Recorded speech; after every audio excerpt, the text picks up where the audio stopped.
as a network of military officers, some retired, some active, as well as certain civilians and activists, are tirelessly plotting to destabilize the institutions of Burkina Faso. Evidence is continuing to come out from the arrested destabilizers.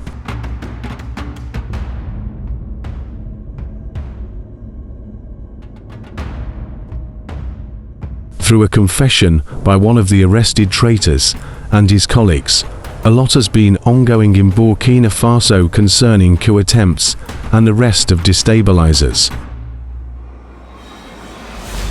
As the issue of destabilizing Burkina Faso is a bit complex, the government of Burkina Faso, together with a number of Africans, want tirelessly to find out which major bodies are really behind these coup attempts. Arrested destabilizers are coming out with continuously shocking evidence.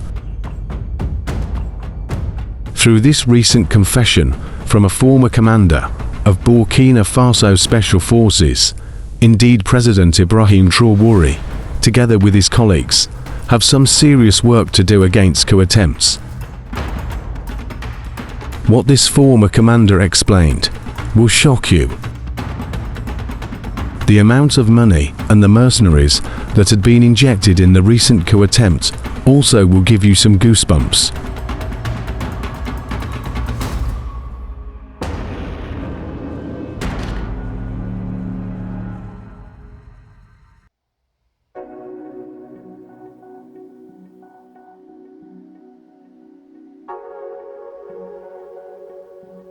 Ahmed Kinda, an ex-commander of Burkina Faso, who was recently arrested from the recent failed coup attempt, which was led by former Burkina Faso President Paul-Henri Sandaogo Damiba, comes out to intensively declare the huge amount of money used to carry out this recent failed operation.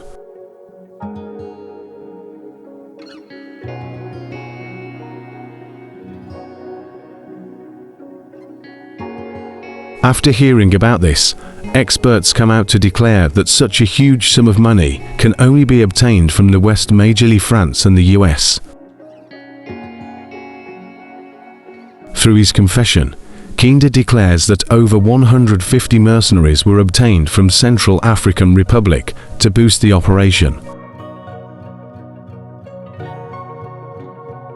What is even massive is the amount of money injected to carry out the operation.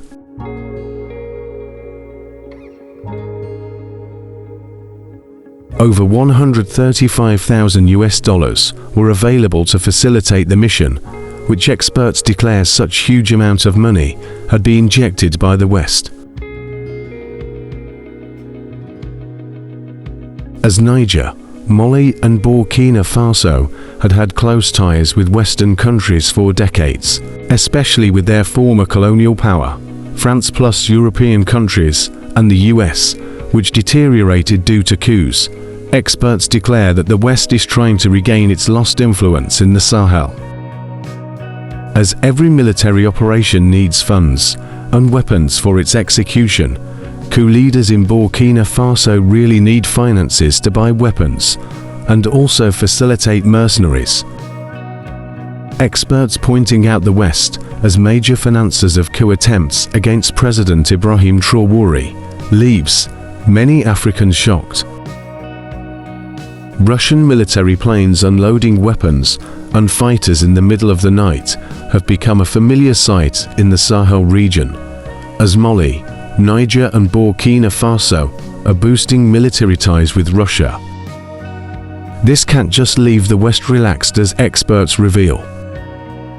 Forming new alliances with actors such as Russia, Turkey, China, Iran and Gulf Arab countries means that the three leaders no longer feel the need to bring the West close to their round table.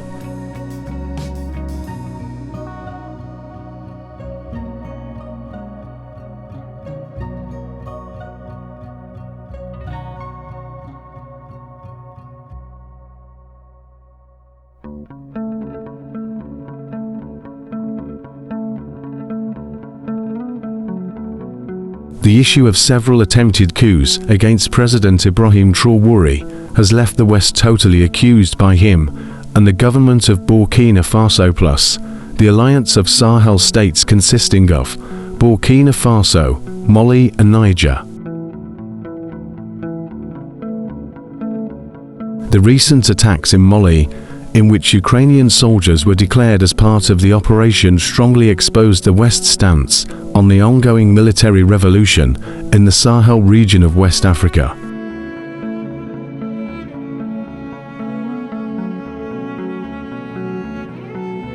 Indeed, the West lost one of the precious regions it was working in.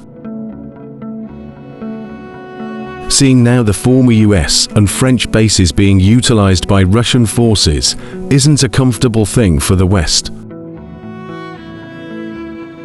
The West, before its expulsion from the Sahel region of West Africa, had a number of companies running mining sites of different minerals found in these three countries. Now observing Russia, Iran, Turkey among others, taking over the mines of Burkina Faso, Mali and Niger is counted as a huge loss for the West, which experts reveal the West wants to regain all these benefits. Signing deals with Niger to obtain its yellow cake type of uranium used in nuclear technology by new partners also leaves the West uncomfortable.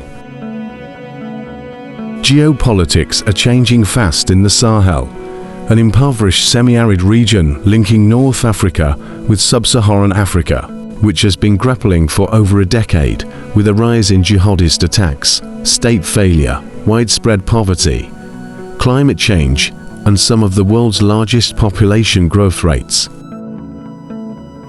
Struggling to understand the rapid advance of terrorism, wondering why some of the world's mightiest armies couldn't restore order, sparked the rise of these three leaders to change the narrative. President Ibrahim Traore has managed to arrest a number of destabilizers who are declared to be backed by the West and certain neighboring countries in West Africa. Even though it seems as the beginning of a tough journey, President Ibrahim Traore has so far managed to prove the abilities he got towards coup attempts against him.